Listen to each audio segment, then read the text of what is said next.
Bloque 2. Marcos normativos clasificatorios y contextuales.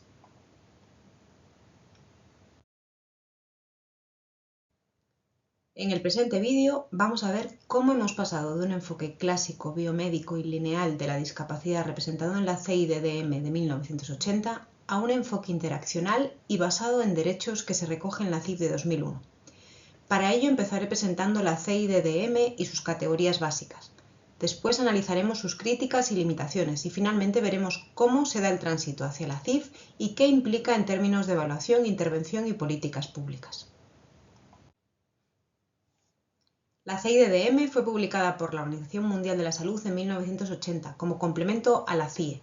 La CIE se ocupa de etiquetar enfermedades y problemas de salud, mientras que la CIDDM intentaba describir sus consecuencias en la vida diaria. Lo que hace la CIDDM es proponer un modelo biomédico lineal. Partimos de una enfermedad o trastorno y de forma secuencial se generan deficiencias, discapacidades y minusvalías. La lógica es, primero hay una alteración en el organismo, esa alteración genera limitaciones en la persona y finalmente repercusiones sociales. Este modelo supuso un avance porque por primera vez la OMS intentó sistematizar las consecuencias funcionales y sociales de la enfermedad. Sin embargo, veremos que este modelo seguía centrado casi exclusivamente en el déficit individual, dejando fuera muchos elementos del contexto. La CIDDM viene representada por 4 componentes clave. Primero, enfermedad. Se entiende como una condición intrínseca que incluye enfermedades, trastornos o accidentes y es lo que la CIE clasifica. En segundo lugar, la deficiencia, que es la manifestación directa de esa enfermedad en órganos y funciones del cuerpo, incluyendo las funciones psicológicas, es decir, la alteración observable en la estructura o función. En tercer lugar, la discapacidad. En este modelo, la discapacidad sería la objetivación de la deficiencia de la persona, la dificultad para realizar actividades consideradas normales para alguien de su edad y características.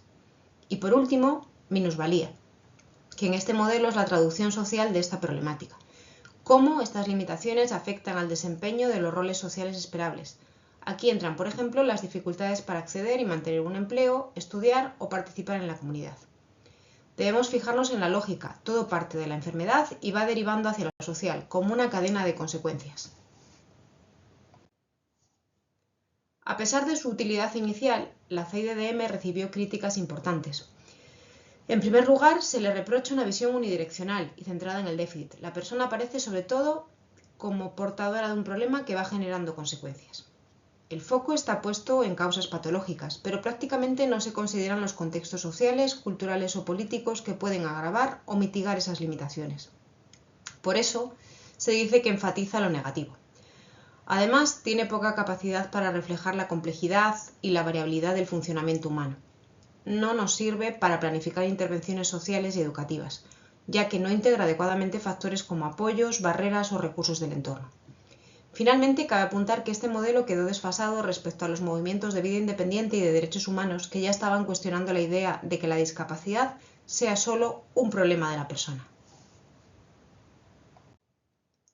A partir de estas críticas, la OMS inicia en 1992 un proceso de revisión internacional de la CIE-DDM. En ese proceso se elaboran varias versiones hasta llegar a la versión definitiva de 2001. En esta transición se van incorporando de forma progresiva factores biológicos, psicológicos y sociales. Es decir, se reconoce que el funcionamiento humano no depende solo de la condición médica, sino también de la actividad que la persona puede realizar, de su participación en distintos contextos y de los factores ambientales que actúan tanto como barreras como facilitadores. El resultado de ese proceso es la CIF, la Clasificación Internacional de Funcionamiento, que ya no se limita a clasificar consecuencias negativas de la enfermedad, sino que propone un marco interaccional, biopsicosocial y alineado con los enfoques de derechos. En este contexto, en el año 2001 se publica la CIF. Con esta publicación se cambia el foco, deja de ser una clasificación de deficiencias, discapacidades y minusvalías para convertirse en una clasificación del funcionamiento, la discapacidad y la salud. Esta clasificación supera la perspectiva puramente clínica y adopta un enfoque biopsicosocial. Integra la dimensión biológica, la psicológica y la social y desaparece el término minusvalía, que tenía una fuerte carga peyorativa. La discapacidad se redefine como un enfoque multidimensional que engloba deficiencias, limitaciones en la actividad y restricciones en la participación. No es solo algo que reside en el individuo, sino el resultado de la interacción entre sus características personales y un entorno que puede ser más o menos accesible o más o menos inclusivo. En la práctica, este enfoque evalúa tanto al sujeto como a barreras y apoyos presentes en contextos tales como la escuela, el trabajo o la comunidad. La CIF se organiza en dos grandes partes. La primera se centra en funcionamiento y discapacidad e incluye dos componentes. Por un lado, las funciones y estructuras corporales, que abarcan desde funciones mentales hasta funciones sensoriales o motoras. Por otro, actividades y participación, que se refiere a lo que la persona hace o puede hacer en su vida cotidiana y en su participación social. La segunda parte de la CIF aborda los factores contextuales, que a su vez se dividen en ambientales y personales. Los factores ambientales incluyen desde el entorno físico, arquitectónico, hasta las actitudes sociales, la política, la organización de los servicios y los recursos disponibles. Por su parte, los factores personales recogen características individuales como la edad, el estilo de afrontamiento o la experiencia vital, aunque la CIF no los clasifica en detalle. La idea central de este modelo es que el funcionamiento se explica siempre en este entramado de componentes y nunca de manera aislada.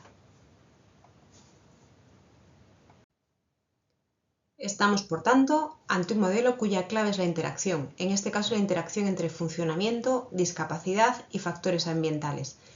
Tenemos que entender que esta relación es dinámica y un cambio en cualquiera de los componentes, por ejemplo una mejora en apoyos escolares, una adaptación en el entorno físico o un cambio en la política de empleo, puede modificar el conjunto del sistema. Desde el punto de vista de la evaluación, esto implica que no basta con medir lo que la persona puede o no puede hacer, sino que hay que describir también el entorno en el que está intentando hacerlo.